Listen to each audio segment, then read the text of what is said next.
All right, let's talk about Last of Us Season 2, Episode 1, Future Days. So let's waste no time and let's dive into this. So, the episode picks up 5 years after the events of the end of Season 1, in which Joel goes on his rampage and saves Ellie from the Fireflies in the hospital, which is a direct adaptation of what happened in the game, though was, slightly changed. But now, we get the 5 year time skip. Ellie and Joel, their relationship is strained. We all know why if you play Last of Us 2. Uh, yeah. So let's just say this: the first episode, it mostly is faithful to the part two, but also has some add-ons and changes. It's established that Joel is seeing a therapist. Joel and Ellie are living in Jackson, which is to become a thriving community that is lifted from the game. It's actually one of the better aspects I do like from Last of Us 2, which is seeing the town of Jackson function like a lively town with people and inhabitants and like actually having a feeling of community. That's one of the aspects that I really liked from Last of Us 2, and I like how that was adapted into the show as well. It's like little things like that is what I enjoyed of that game. And there's little that I like of Last of Us Part 2. And it looks like after watching episode 1, Neil Druckmann and Craig Zobel, they're going to do very little deviations from Last of Us 2, and whatever add-ons they do, it's going to be to the show's detriment and not to rectifying some story beats. They do set up some ideas that I kind of sort of do like and want to see how they play out.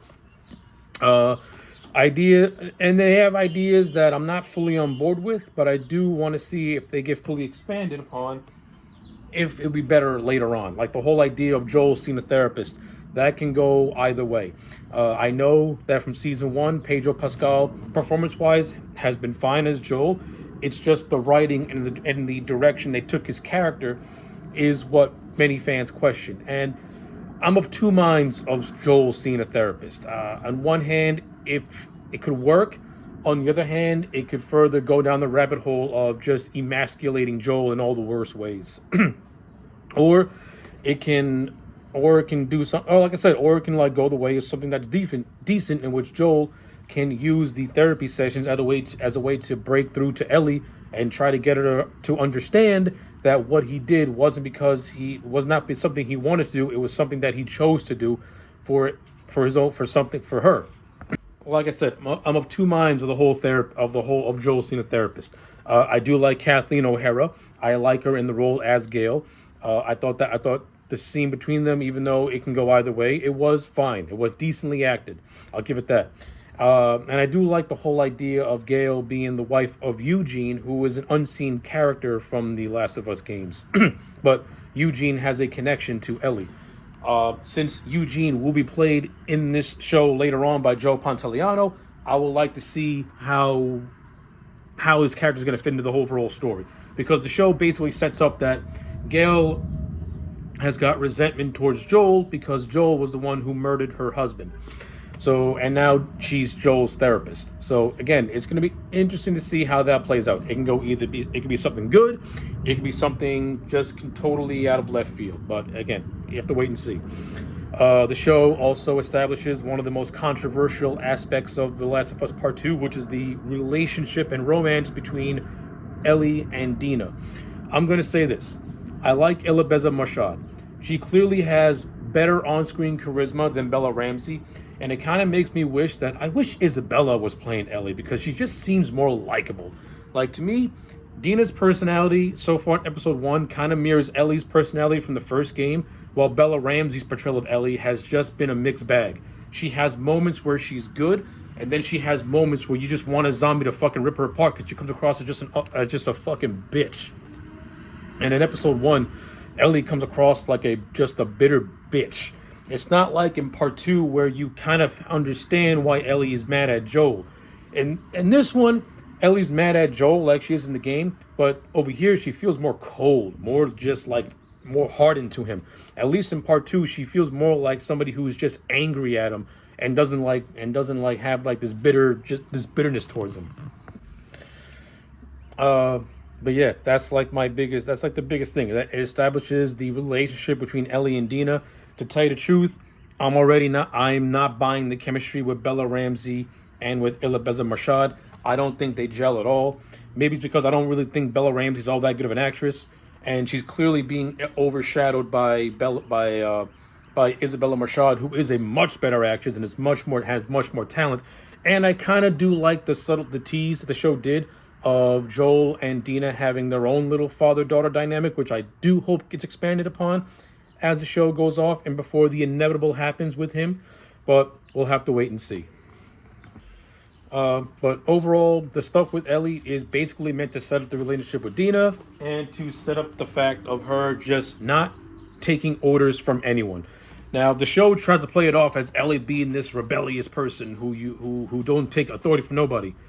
I look at it as Ellie doing things on purpose, and hell be damned with the authority around her. That does not make for a likable character to me. That makes for somebody who's going to be completely insufferable. See, at least Ellie from the games, she had that rebellious nature, but she also knew when to listen and when to take authority from others. Even if she didn't agree with it, she went along with it because deep down she knew that it was the right thing to do. The show so far, it don't play like that. It plays as if everyone else is the antagonist and Ellie is the one who has to overcome them. Meanwhile, they're throwing out things that Ellie should be doing, but she completely ignores it. A case in point, they go out on patrol. They go into an abandoned supermarket.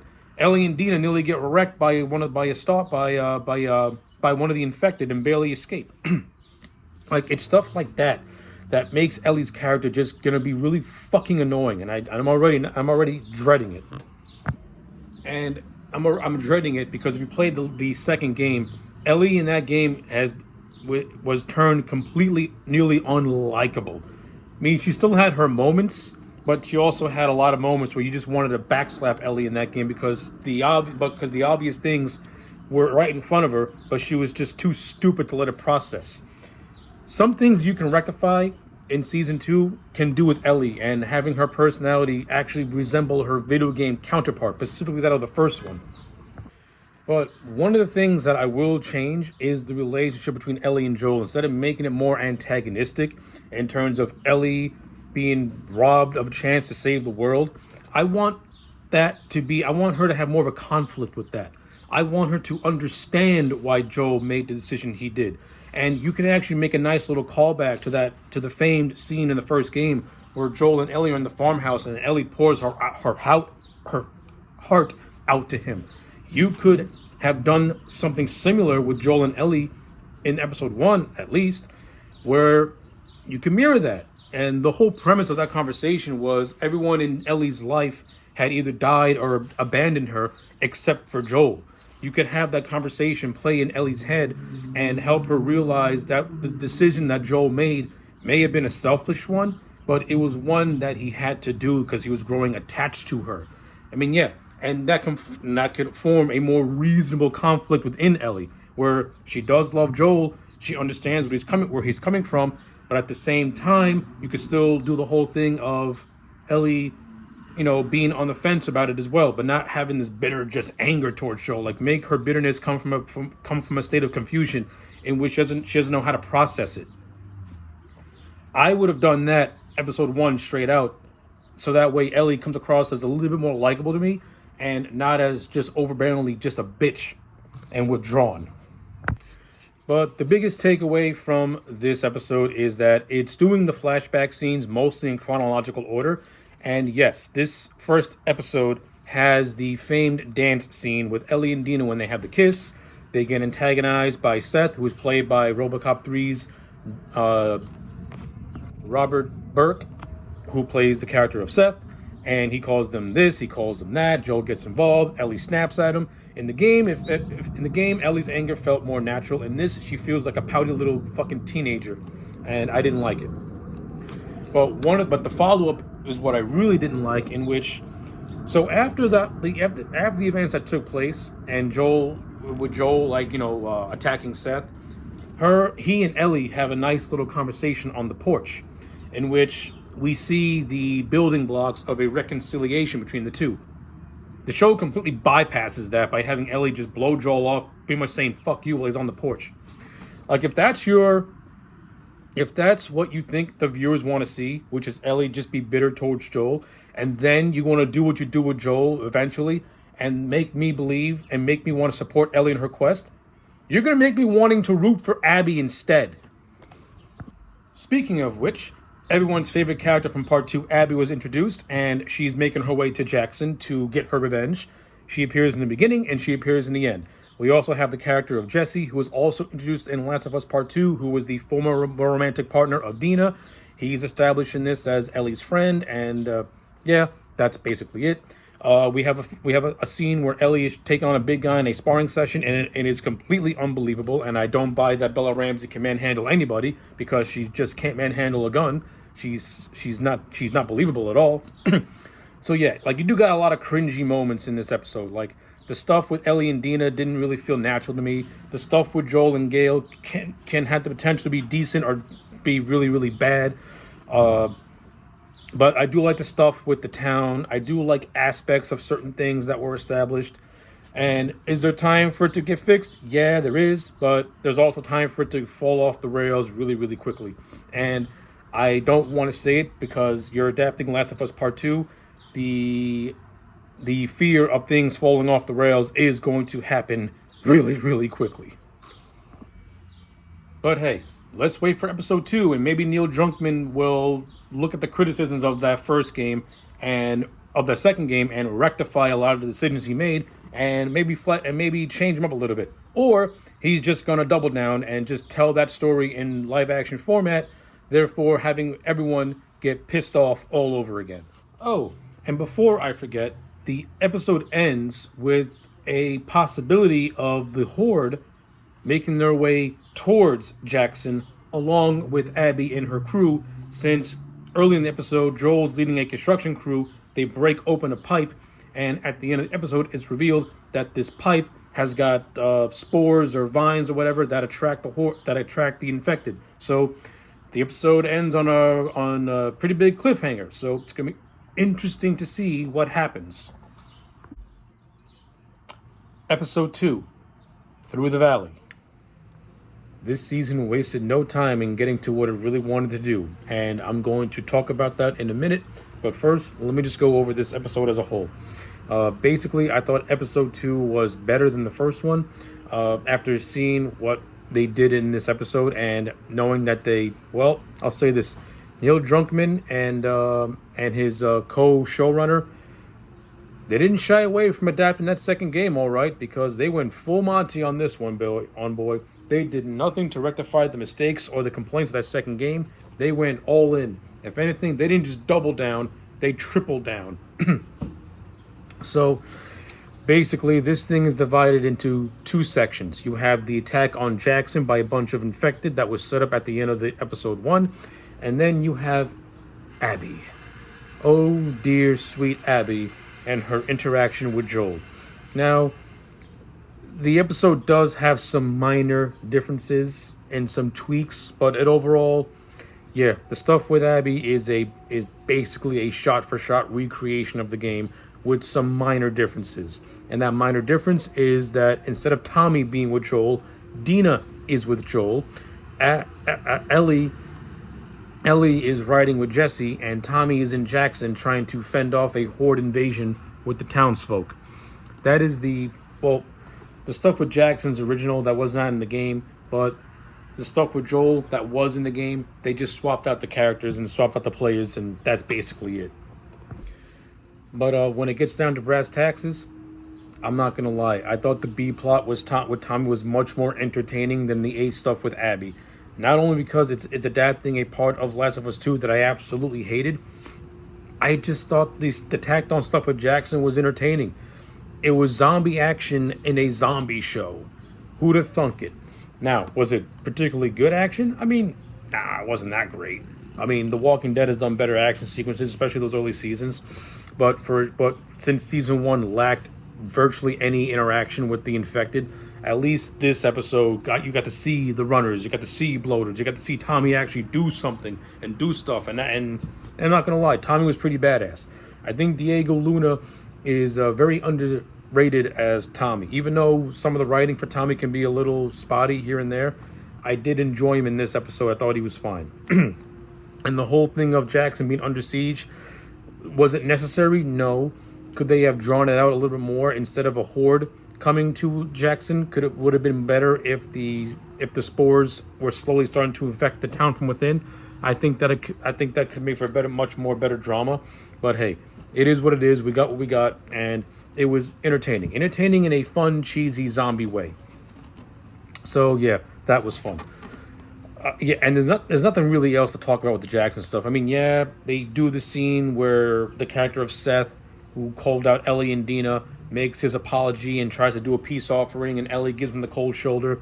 It's just like in the game, God forbid a character can admit that they did something wrong and wants to extend an olive branch of forgiveness can be can be welcomed and not cold shouldered. But hey, when you have Neil Drunkman writing your material, he is somebody who believes that once you say something, you mean it, and there's no redemption for you. Hence why Neil Drunkman hates the character of Joel. And yes, I'm going to talk about that right now. So I'll say this. The actress who plays Abby, I thought she did good. Performance-wise, I thought she did good. She's actually a spitting image from Ellie in the game, and after watching this episode, kind of makes me wish that she was playing Ellie and not Bella Ramsey, because while I don't have the hatred that most people have for Bella Ramsey's performance, I'm just not bought into it. I wasn't really bought into it in season 1, and I'm not bought into it in season 2. And especially since this version of Ellie is written like such a total chode, and episode 2 really didn't do anything to rectify that. I just don't like it. I don't like Bella Ramsey at all. She's not believable to me. And especially since you played part 2 and you know what's going to happen with Ellie next when she starts her manhunt for Abby, I'm not going to buy it. I ain't going to buy any of it. But I digress. Yeah, they do the whole thing where, Abby's on the hunt for Joel. She gets attacked by a bunch of infected. Joel and Dina find her. They save her. They go back to the lodge. And this is where Abby, introduces Joel to her friends, her camp. And this is with the revelation that Abby has found the man she's been looking for, and that Joel went into a trap. It was stupid in the game, and it was stupid in this, because in the first game, Joel was ruthless. Joel was cold-hearted. He had a hard time trusting people. He even had a hard time trusting the people that he trusted. But when you get to the part 2, all of a sudden Joel's very relaxed. He's very calm. He wants to help people now. The show did nothing to rectify any of those mistakes that it made with Joel's character, because in this, he's still an idiot. He's still way too trusting. He fell right into Abby's trap. And listen, maybe his character deserved to get axed because he was so stupid. But I'll say this. Even though the scene is very infamous for all the wrong reasons, I'll say this. At least, I forgot the actress's name. I know her last name is Deaver, and Pedro Pascal. At least the dialogue between them and the scene's directing was good. I ain't going to discredit that. The acting was fine between those two. I enjoyed it for the most part. But it's just the fact that Neil Drunkman and his partner, they did absolutely nothing to rectify anything. They doubled down.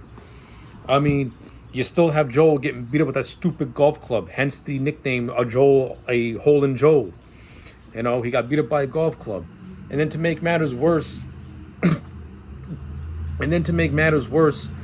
they want me to believe that this version of Ellie, who looks like a normal-sized woman, has hands of steel as she's pounding Joel's head with her bare fist.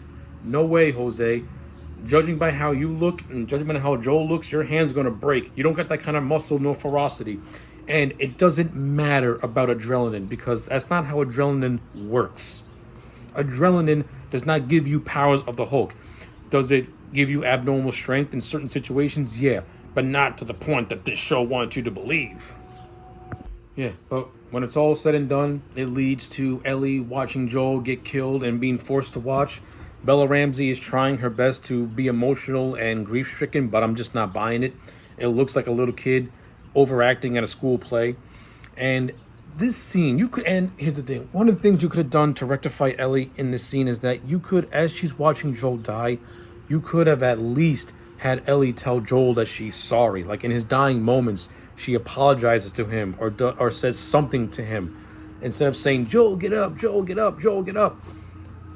The second game made that mistake, and the show made that mistake.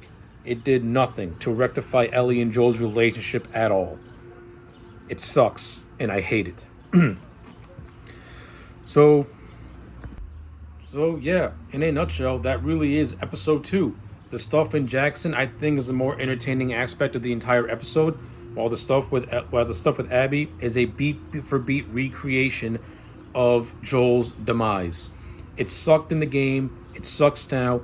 How they handled it in the show maybe was like a tad better, but still stupid because you could have eased because Joel's death should not be this disrespectful. Joel's death should be more heroic. It should be more satisfying, and it shouldn't be like this. Especially when later on in the story, the writers want you to sympathize with Ellie, want you to sympathize with Abby, and they want you to go against Ellie. I don't know. Yeah, but like episode 1, it's a mixed bag. The B plot was actually the more entertaining stuff. Seeing Tommy be a badass and kill a bloater was cool, but the A plot, it was inevitable. At least they got it out of the way early, and yeah, Joel and Ellie, even in live action, have no rectification for a strained relationship that could have easily been rectified and fixed. And when you watch episode 2, it kind of recontextualized stuff with episode 1, and it makes me wonder, what was the point of Joel seeing a therapist? Like, seriously, what was the point of that whole thing? It meant absolutely nothing. Now that I look back on it, the whole thing of Joel going to a therapist would have worked so much better if it was Joel and Ellie seeing a therapist, and it was Joel and Ellie trying to work out the friction between them, instead of that scene, when you look back at it now, just being a complete teardown of Joel as a character. Stupid, dumb, and it was dumb. It recontextualizes episode 1 in all the worst ways. So yeah, even in isolation, episode 2 is not that great. Again, the stuff with Tommy was fine, and yeah, the inevitable was just crap. So that's that. Episode 3, The Path. Okay, so I'm just going to keep my thoughts on episode 3 as short as I possibly can.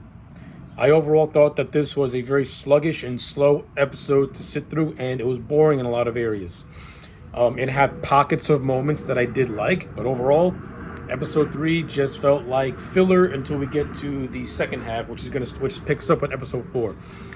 But essentially, episode 3 deals with the aftermath of Joel's death and the attack of the infected on Jackson, Wyoming, and now they're rebuilding everything. Essentially, this episode is more or less revolves around Jackson and whether or not they want to send a group of people to fight the wolves. This culminates in a scene in which the council objects to it. But during this scene, we have pleas from Seth, the man who, Seth, the cook who threw slurs at Ellie. He gives a speech about how they should just go and do it and take revenge. And then Ellie does a speech where she wants justice. And then a few minutes later, while Tommy is talking to Gail basically says that Ellie was just feeding the council a bunch of bullshit. She doesn't want justice. She wants revenge. And this scene then translates to Ellie preparing to go to Jackson, and Dina, who's preparing to go with her. Seth and Ellie have a little moment of reconciliation. So, hey, the show did something the game did not do, which is Ellie not forgiving Seth, but noticing the fact that they want the same thing. They want vengeance, and they want vengeance against what was happened to them. So I actually kind of like that moment between the two. It was decent, I'll say that. In terms of everything else that happens in this episode, I mean, we get the development between Ellie and Dina and their budding romance. If you played the game, that's more or less the heart and soul of it, and we're gonna get that here. But I'll say this: I'm not really. I'll say this: I am not sold on Bella Ramsey. I mean, I didn't mind her in season 1, but now that I'm 3 episodes deep in season 2, I don't get why people think that this girl is this hidden gem of an actor. I don't really find it to be all that interesting. The moments that I liked in this episode that involved Bella Ramsey are the moments where she's just by herself. You had this one scene where she's walking through Joel's house and just reminiscing about him, and she sees Joel's jacket and starts to cry. It's scenes like this where I feel Bella Ramsey is actually trying and is actually trying to convey any real emotion. It's kind of similar to Hayden Christensen in the Star Wars prequels, in which when he's actually saying dialogue, it comes across as just flat and wooden, or he's both over and underacting at the same time. And that's kind of similar to Bella Ramsey. She could do more with she can do more by just reacting to things. However, she always has that same blank expression on her face, so you can never get a read on her. But what I'm trying to give this, I'm trying to give her the performance any credit as I can, because I'm not gonna lie. Every single time Bella Ramsey is on screen, I'm looking at my watch because I'm just not engaged by her performance as Ellie. She doesn't have Pedro Pascal to bounce off of. Even though I've grown tired of seeing Pedro Pascal in almost every single show or movie, he's still a very charismatic actor that can grip you. Now that he's out, now that he's out, Bella Ramsey as a focal point is gonna, it ain't gonna work. She's already struggling to carry this show and carry my interest. And Dina, played by and Dina, Dina is what it is. She's okay. The stuff with her and Ellie is just okay. It kind of falls flat. I mean, if I would have changed it up, I would have had Tommy go along with these two, mainly because Diego Luna is a good stand-in for Pedro Pascal, and Diego Luna does have some good scenes. Does have some good scenes in this episode, and you need a charismatic actor for Bella Ramsey to bounce off of, or else she's gonna fall like a fish. and to me, she's already flopping. But yeah, aside from all that stuff, we get the tease of Dina being pregnant. If you played the game, Jesse is the father. We get a tease with that. We get the introduction of the Seraphites, and I got a problem with this introduction because I'm gonna tell you why. Our first introduction to the Seraphites, we see this father and this daughter having a conversation, and the father trying to explain what their cause is about and what their morals are and things of that nature. And then towards the end of the episode, this father and daughter is killed off. Why? I hate when movies and shows do this. Why do you set up these characters by giving them names and having us spend minutes with them just to kill them off screen and make their deaths feel like nothing? Am I supposed to feel an emotional attachment to these characters? What do you want me to get out of this? I see this as unnecessary filler, and a scene that really could not have, and a scene that could have been mixed if our first introduction to the Seraphites was them encountering Ellie and Dina and them coming across like threats, instead of whatever the show was trying to do with this. This is one aspect where I think the game introduced the Seraphites better than the show did, because at least the game kept them more mysterious in a way. But they do establish the whole thing of the Seraphites and the Wolves having their rivalry. So, yeah, expect to see the return of Abby in the next episode, because once Dina and Ellie get to Seattle, the show ends with Abby's with the Wolves going on a patrol through the streets. So, yeah, things are gonna pick up really fast in episode 4. But I will say this. I do like the cinematography. The cinematography all throughout this episode was absolutely fantastic. No complaints. Gustavo Centrello's score, just like in the video games, is top notch. And I ain't gonna lie, I do like the scene of Ellie visiting Joel's grave and him and she giving him coffee beans. If you played the game, one of the tender moments you have, one of the optional conversations that you have with Joel and Ellie is his love for coffee. So I thought that was a nice little nod in reference to that. So that was actually pretty cool. But yeah, overall, I think episode 3 is it's not a horrible episode, but it ain't the most exciting episode. It's got some decent little moments here and there, but overall, it's just a drag and a bore. And hopefully by episode 4, things will start to pick up. If you play the game, it picks up. How you want to interpret it is entirely up to you. Episode 4, Day 1. Okay, so the biggest takeaways from this episode is that we get the introduction of Isaac, who was played by Jeffrey Wright. For those who played the game, Isaac is a character, and he is the leader of the Wolves. So it was good to see Jeffrey Wright reprise the role, because he voiced the character in the game as well. I think Jeffrey Wright put on the best performance out of this entire episode. He nailed the character down pat. I like the ruthlessness. I like the coldness of it. And he really gets to shine in the opening prologue and in the scene where he's torturing a Seraphite for information. And during this interrogation scene, we get a little insight as to the feud between the wolves and the Seraphites. It all boils down to a truce being broken. And that's the general gist of why the Seraphites and the wolves are at each other's throats. But every scene that involves Jeffrey White's Isaac character, I found myself enjoying it. I like the prologue where he pretty much kills a bunch of federal guards in a van, and he takes a rookie with him, and they join the wolves. And yeah, I think all that stuff was actually well done and well handled. But unfortunately, it's the stuff with the wolves and the Seraphites and that faction war is what got my interest, because where my interest goes away is with Ellie and Dina. And I'm sorry, at least in the game, I was somewhat invested in it, mainly because you still had Ashley Johnson, who voiced the character who was voicing Ellie. And Ashley Johnson, when compared to Bella Ramsey, is a far superior actress. I'm not buying it. I'm sorry. I do not buy Bella Ramsey as a lead. She is flat out boring me to tears. Isabella Machard is clearly the better actress, and she's having a hard time trying to hold these scenes together because Bella Ramsey, I just don't see what everyone sees in her. I don't get it at all. I don't see it. She has a couple of brief moments here and there where she's okay, but other than that, I think she's a bore. Her delivery is so flat and emotionless when compared to Machard, who feels like she's putting in emotion. I'm sorry. And this episode is supposed to be the crux of the growing romance together, because in this episode it's revealed that that Dina is pregnant, and Ellie's like, "I'm gonna be a dad." By the way, that's the cringiest line of the whole show so far. I'm gonna be a dad. Stop. Stop. Stop. Stop. Just stop. Yeah, but aside from the forced Ellie and Dina romance, which in comparison felt more natural in the game and the show, it feels so forced. Leading up to that, you had a couple of decent action bits here and there.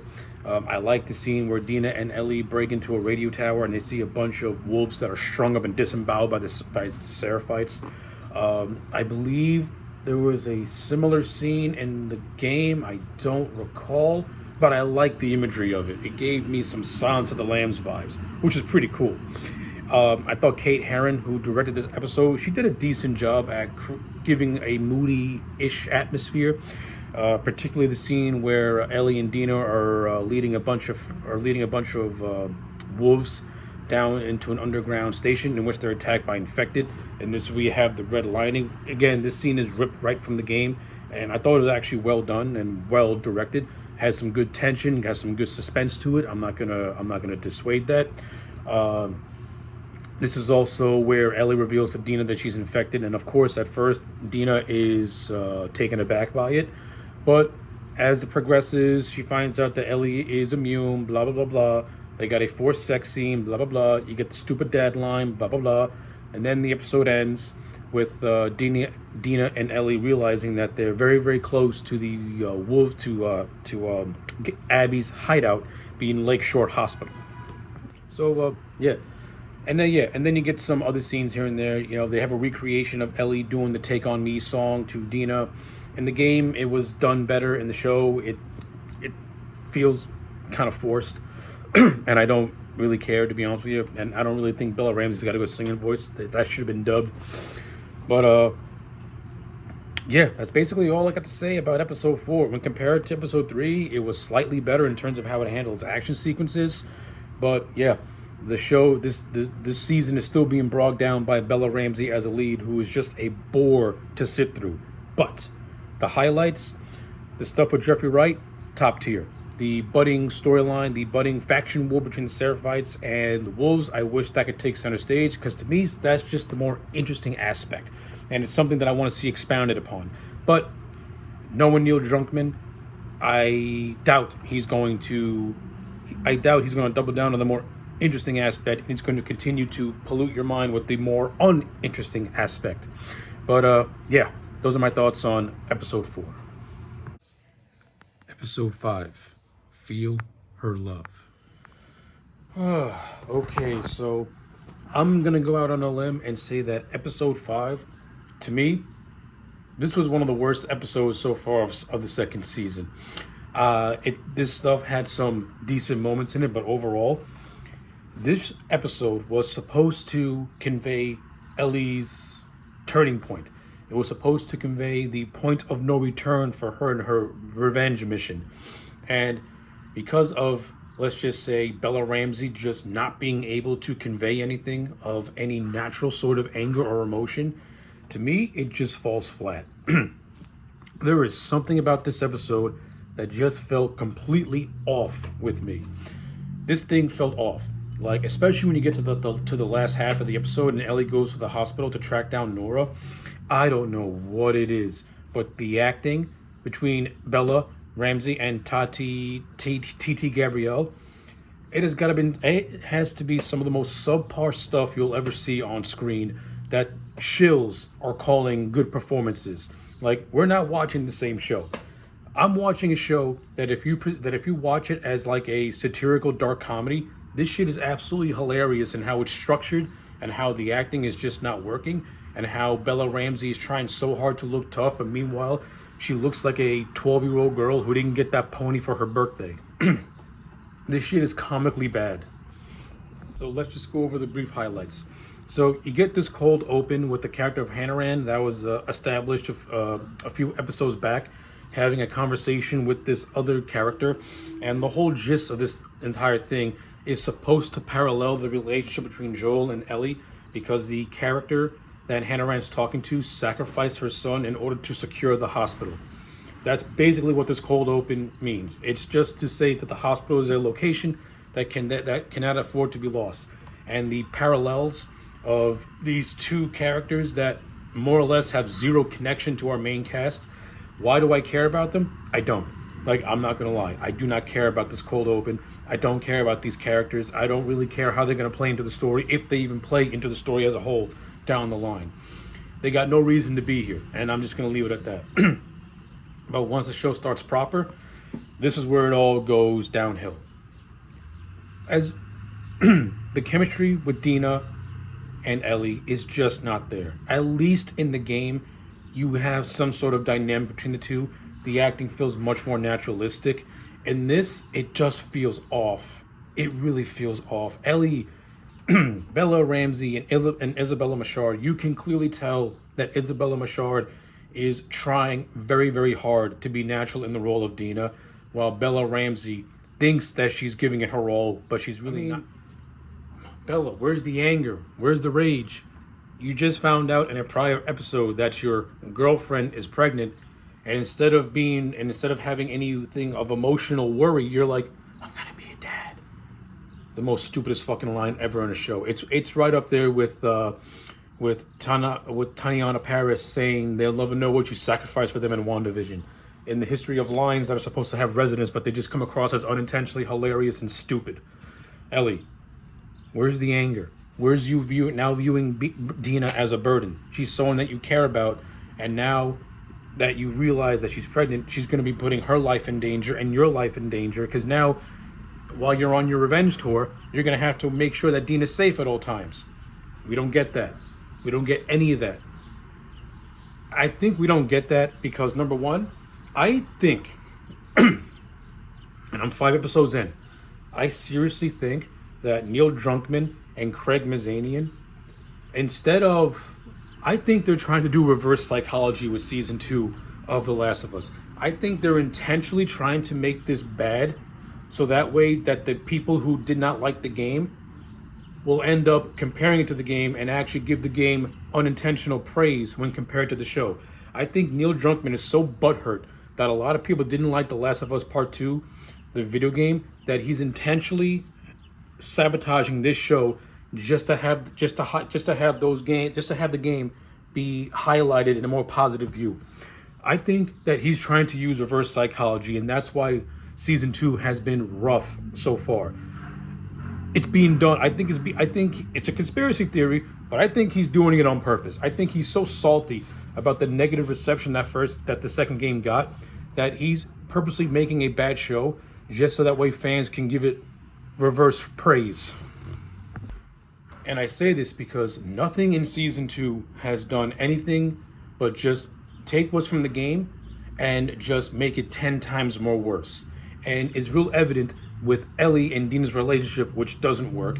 The fact that Ellie saw her father figure get beaten to a bloody pulp, and then afterwards, her and Dina are laughing and joking, and they're fingering each other, and they're doing bullshit. Meanwhile, the game had a much more better structure with that. It got the love stuff out in early, so that way when Ellie has her descent into madness, you don't have any forced love scenes. And when you do get those tender moments, it's done with a more sorrow-filled and remorseful type of way, as if Ellie is trying. It comes across more in the game as Ellie trying to be light, but the darkness inside of her is preventing her from enjoying so. That's called that's what the game did. The show does the exact opposite, and is real evident. It's real evident in episode 5. Man, oh man, oh man. I know I've been digressing a lot so far because I've not been talking about the episode because there's nothing really to talk about. All right, so basically, Dina draws a map that leads them to the hospital. They get on their way there. They get attacked by a bunch of wolves. Then Jesse shows up. He and Tommy have been tracking Ellie and Dina since they left Jackson. No, it's cool to see Jesse. Tommy, who has been cucked since the beginning of the season, where in the game he was much more of a badass. Yeah, hopefully they get to recreate Tommy being the badass sharpshooter that he was in the second game. I don't know what's going to happen with that. I mean, I would like to see it, but hey, we got Jesse, and I'll say this: it's refreshing to see Jesse put Ellie in her place. Every time Ellie tries to justify what her action says, Jesse just shuts her ass down. And Ellie ends up looking at Jesse like a fucking pissed off schoolgirl who just got scolded by her teacher for doing something wrong. And she knows she did something wrong, and Jesse just scolds at her. I like it. I like seeing this version of Ellie get put in her place because she deserves everything about it. She is not a tough girl. She's an asshole, an unlikable one at that. But you do get some decent scenes. Like, I like the scene where Jesse is able to find Ellie and Dina. It's extremely contrived as fuck as to how Jesse would think to go to the theater to find those two, where it would have made more sense if he was just tracking them from afar instead of saying, "Oh, I went to the theater and I found your map." That is so forced. That is so, like, suspend your disbelief that he would think to go there first. Yeah, contrived. But it's good to see young Manzino because he's an actor along with Machard, who actually has some semblance of charisma, where Bella Ramsey lacks that charisma. But I digress. The scene of him helping Dina and Ellie, I like it. I also like the scene of the Seraphites in the woods torturing a wolf. It's a really creepy scene, and I thought it was actually well handled. And for the most part, where Ellie finally gets to the hospital, yeah, that scene was relatively decent to itself as well, until you get to the final moments of it, where she chases Nora. And as I said earlier, the recreation of this scene was god-awful. It was horrible. In the game, both Ashley Johnson and the actress who played Nora, they had a more natural back and forth with each other. And in the actress's vocal performance of Nora, she actually does a good job at faking a sort of remorse when talking about Joel, and then completely flips the switch on it and starts to badmouth him. In the game, it was done more natural. In the show, it sounds like Gabrielle is reading off of a script. The unnaturalness in her voice is shockingly bad.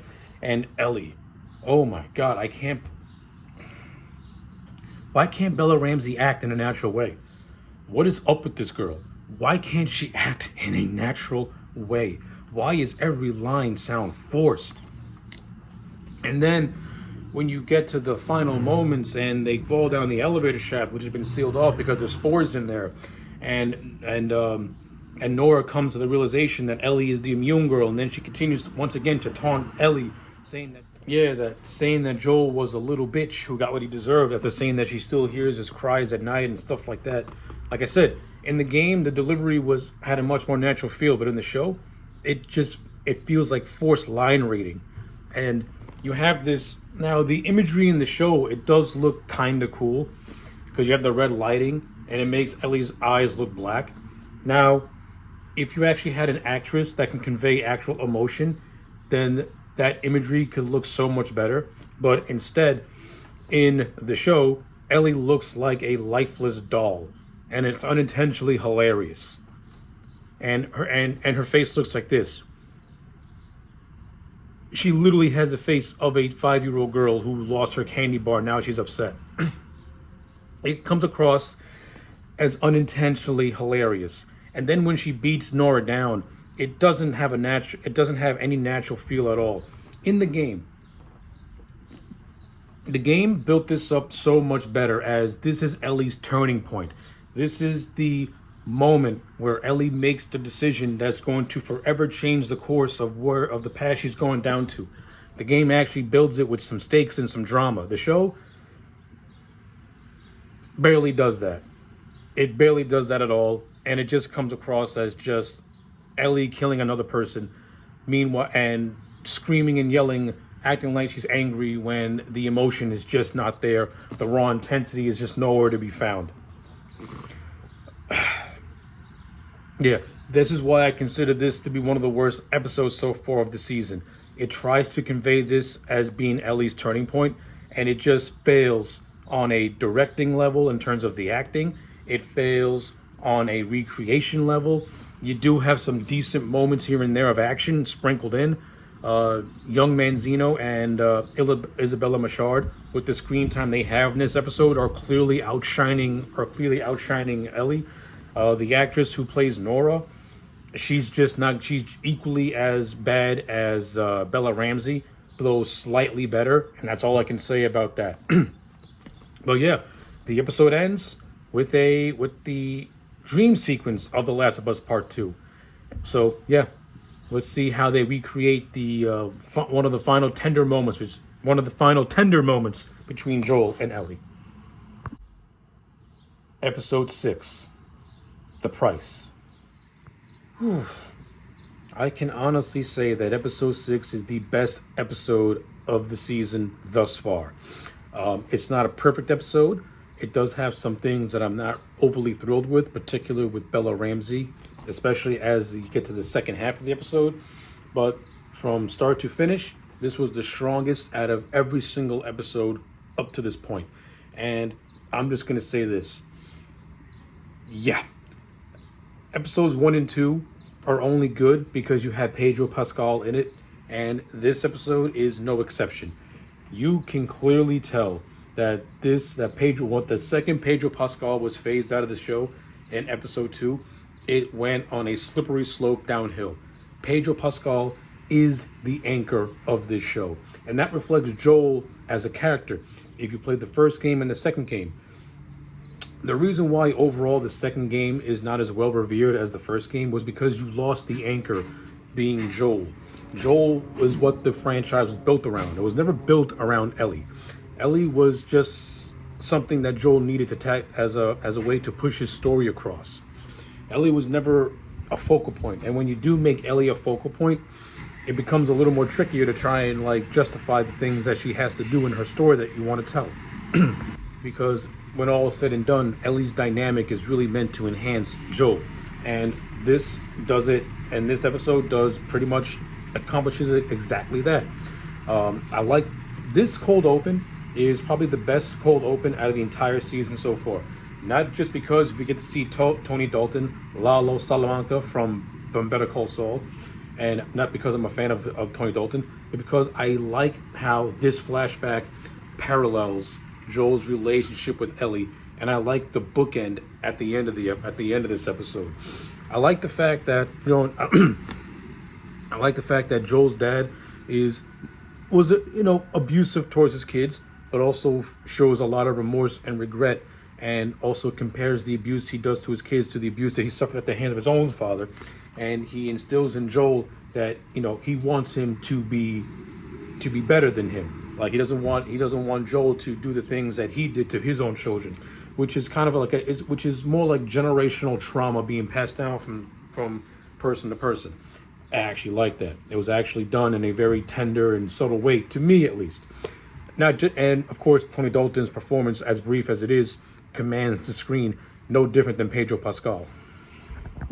And just in general, it's just cool to get a glimpse into Joel's life, when he was around Ellie's age. So that was pretty cool as well. And once we get this cold open done, we start the story proper. And more or less, it adapts the flashback from the game, which is often praised as one of the better parts of the game, which is true. The stuff with Joel and Ellie, with Ellie just acting like Ellie from that first game, and Joel acting like a proud father. It's good stuff. I liked it. And the flashback does do add-ons, like the first one we see with Joel and Ellie. Ellie is bandaged up after burning her infected arm, and she passes it off as her accidentally dropping a pot on her hand.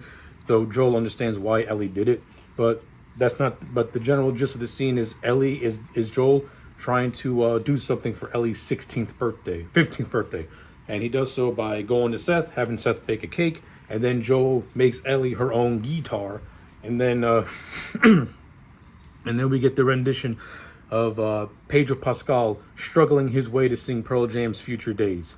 Stop having actors sing, especially if they don't have no singing talent. I like Pedro Pascal as an actor. I do think he's overexposed, but again, but bless the man's heart, he's trying. But all that aside, the scene did what it needed to do, which is expand upon the father-daughter dynamic between Joel and Ellie, and that's further expounded upon when the next flashback more or less establishes the whole thing with the museum, the dinosaur, and the astronaut stuff.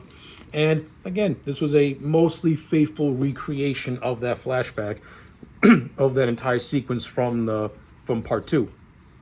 That was actually really well handled. And this is more or less the last time Joel and Ellie have a tender moment together, because once this flashback ends, then we flash forward some more, and this is where we see the deterioration of Joel and Ellie's relationship. Ellie's now entering her teens. I think she's 18, 19 or something like that. I don't remember. Joel catches her with another girl, and this is where the fractures start to come. This is where the cracks start to form. Mainly because Ellie's now getting older, and she's starting to catch on to Joel's lies, and is starting to question the actual truth as to what happened in Salt Lake City with the Fireflies. So basically, Joel and Ellie go out for Ellie's first patrol, and they come across Eugene, who is a character that was mentioned in the games but was never shown. In the episode, he's played by the legendary Joe Pantoliano, and in the brief moments that Joe Pantoliano has a chance to act, he is good. Like, Joe Pantoliano puts on a more dramatic performance than what he's used to doing, though he does throw in a little bit of his sensibilities and a little bit of his humor, but it doesn't overshadow the dramatic weight of the scene in which Eugene is infected. And he wants to see his wife, Gail, one more time. As you know, Gail is the therapist that we saw in the first few episodes that Joel was talking to. He wants to see he wants to see his wife one more time. His time is limited. After Joel procrastinates a little bit, but after some convincing by Ellie, ultimately gives in. But ultimately, Joel ends up killing Eugene, not wanting to take a chance. And right in front of Ellie and Gail, Joe concocts this whole lie about how Eugene offed himself. And Ellie, who actually saw what happened, says, no, that's not what happened. And she basically tells Gail that they were going to bring Eugene back so that Gail can see him one more time, and Joel took it upon himself to kill him. And of course, this is what leads to Ellie putting two and two together, and more or less figuring out that Joel, basically had been lying to Ellie ever since the events of Salt Lake City.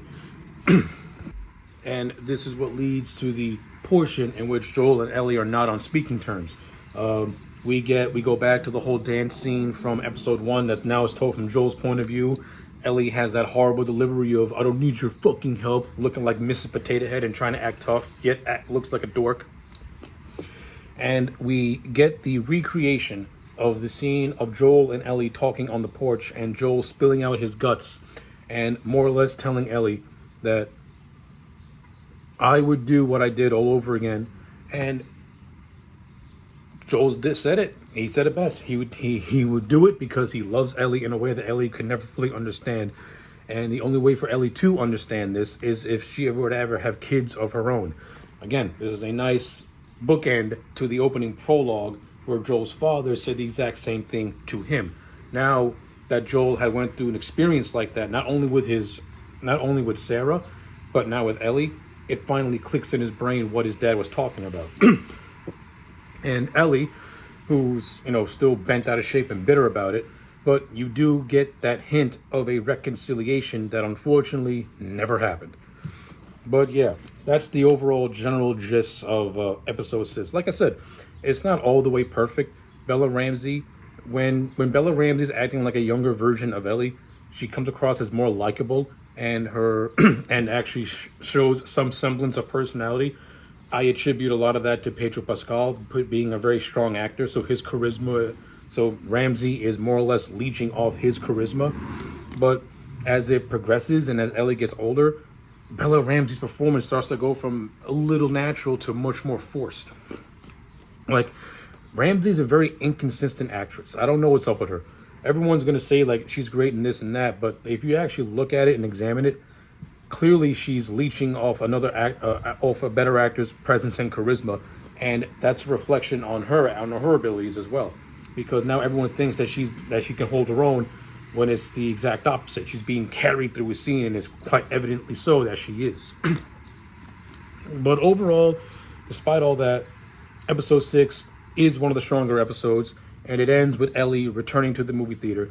And, well, if you, being what we know now, how they want to stretch this out for 2 more extra seasons, I think it's quite apparent how how season 2 is going to end. It ain't looking good for my man Jesse. Episode 7, Convergence. Okay, there is a lot to unpack with this season finale, because the truth be told, I think this is one of the worst episodes of the whole second season. If you watch this episode and you think that Ellie was in the right for anything, then you are a complete and utter you're not watching the show, or you're just afraid to criticize bad writing. The season finale encapsulates everything that is wrong with how Ellie is written throughout the course of this second season. The inconsistencies are there, everything is there. The certain recreations that are taken from part 2 that are adapted to the show were changed, not for the better, but for the worse. And legitimately, the only likable character throughout this whole episode was Jesse. And as predicted, they followed the game in which Jesse gets offed. So the only likable character is killed, and Tommy, though I like Diego Luna in the role as Tommy didn't really do much this whole second season to really warrant anything, though they do adapt partially him being the sniper of Seattle. So that was actually, but which of course we're not going to see until we get to the third season when we follow Abby's half of the story. but still, everything. If you watch this episode and you continue to say that Ellie is one of the better, is still a bright spot of the whole show, then you're not watching what I'm watching. It's clear as day that Ellie as a character is written by several different people, and that there's no direction for her to go in. You can tell that a lot of these episodes are written by multiple writers, because one person has one idea, the other person has another idea, and when you merge those 2 ideas together, it comes across as confused. Most of this episode is an Ellie and Jesse episode, and the bulk of this episode is basically Jesse shutting down Ellie every chance she gets, because every time Ellie tries to grandstand him, Jesse shoots out facts, and Ellie ends up coming across like a complete and utter moron. An example, there's a scene where Ellie where Ellie and Jesse are seeing a Scar be tortured by a bunch of wolves. Ellie wants to wants to put themselves in danger and fight them off and try to save the Scar, knowing damn well that they're going to be outnumbered. And Jesse basically, and she tries to grandstand Ellie. No, I'm sorry. Ellie tries to grandstand Jesse into saying that it's morally it's right, and then Jesse's like, "No, we're outnumbered. That's not part of the mission. We're not here to start a war. I'm here because of you." Basically, every chance Jesse gets, he shuts down Ellie, and it's glorious because all throughout this season, Ellie is the most unlikable bitch. It's not like it. I mean, in part 2, Ellie was treading that line, but she still has some likable qualities to her. This version of Ellie is totally unlikable. The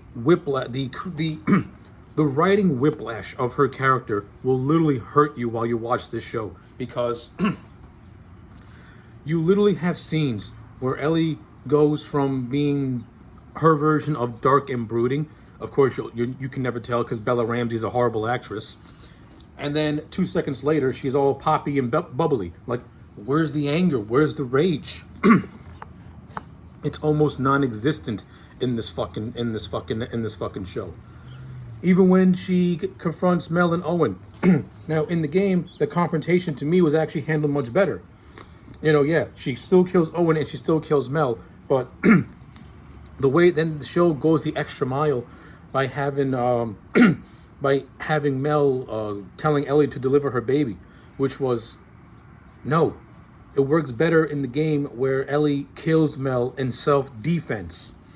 Mel's killed by accident because a bullet, after she shoots Owen, a bullet ricochets and then clips Mel right in the neck. I don't like how the show handled it. It takes away the emotional resonance, because it comes across as Ellie not intentionally trying to hurt Mel, in which the game plays it better, because the game actually shows you that this is what happens when Ellie does cross the line, when she does kill Mel, who is pregnant. She's horrified by what she did in the game, to the point where she actually throws up because she knows that what she did, because that's not what she wanted to do. Again, the game plays it off as Ellie just using self-defense after Mel came after her. Handled so much better. The show, not so much. Damn. And then, either prior to that, you have Ellie being kidnapped by a bunch of Scars, and then she manages to escape. Hey, Ellie, didn't you want to save a Scar? Yeah, dumbass. This is why Jesse was right. They wanted to kill you. They don't care. I'm telling you, every time this show tries to grandstand Ellie on a pedestal, common sense strikes. A writer with common sense puts dialogue or writes a scene where Ellie comes across as a complete and utter tool. Oh, another scene that I like actually happens earlier in the episode, in which Ellie and Jesse are talking about Dina, and Jesse kind of puts 2 and 2 together that Dina is pregnant with his kid. Now, this scene came across as unintentionally hilarious to me, because Jesse flat out says, "I can't afford to die because I'm going to have a kid." And you can tell by Ellie's face that she hated hearing Jesse say that to her. Like, she almost wanted to say, "It's my kid too." I mean, Jesse shut that bitch down so hard, and you could tell that Ellie was so bent out of shape by her facial reaction. It was priceless. It was great. And then they have another conversation in which they're in a bookstore, in which, Jesse tells Ellie a story about how a group of settlers came to the community for a couple of weeks, and Jesse fell in love with one of them, but he chose to stay instead of leave. Ellie tries to grandstand Jesse again by by calling him a saint and basically trying to patronize him and belittle him. But then Jesse flat out says, "Okay, well, if I would have left, then who would have saved your stupid ass?" He didn't say that verbatim, but you can tell he wanted to say that. And another great scene of Jesse grandstanding Ellie, who tries to grandstand him, and Jesse flips it on her and says, "No, bitch, we ain't gonna play that game." I'm telling you, either the writers didn't realize it, or they're just too brain dead.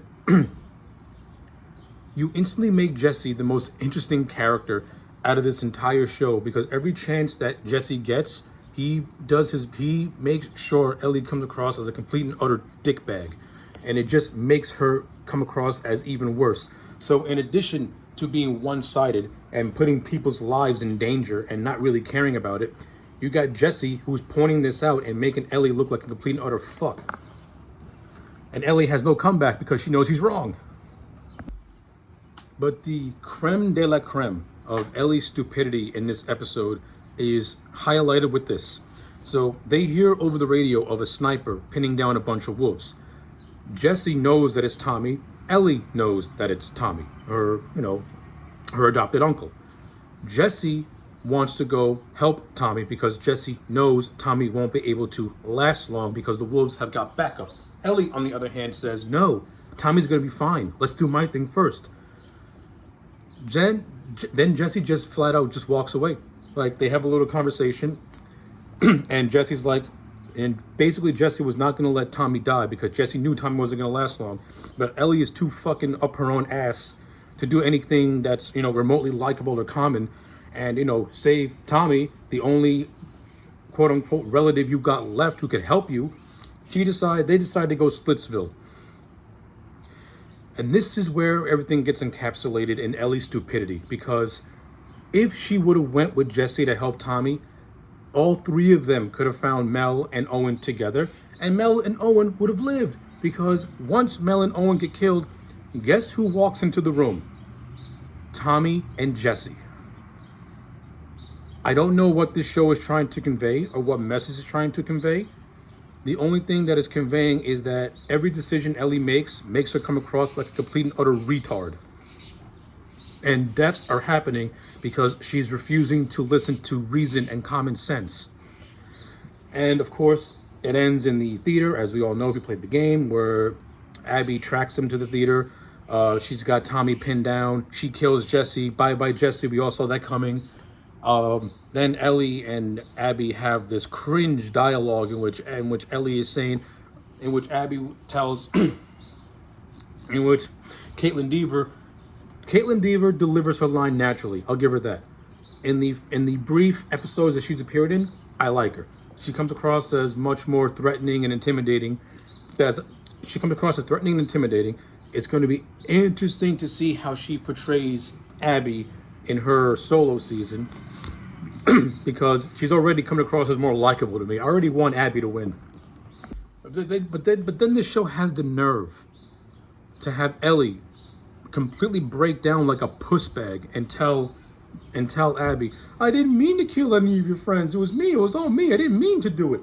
Motherfucker, you are a liar. You killed all of Abby's friends in cold blood. You killed Nora with cold blood. You killed Owen in cold blood. The only person that you didn't mean to kill was Mel, and that's because of a pure accident when a bullet ricocheted. You're full of shit. But as we all know, it cuts to black, and then basically it gets reset back to day one, Seattle, this time from the perspective of Abby, and that's how the season ends. So yeah, the season finale is not good. It is one of the worst episodes out of this entire thing.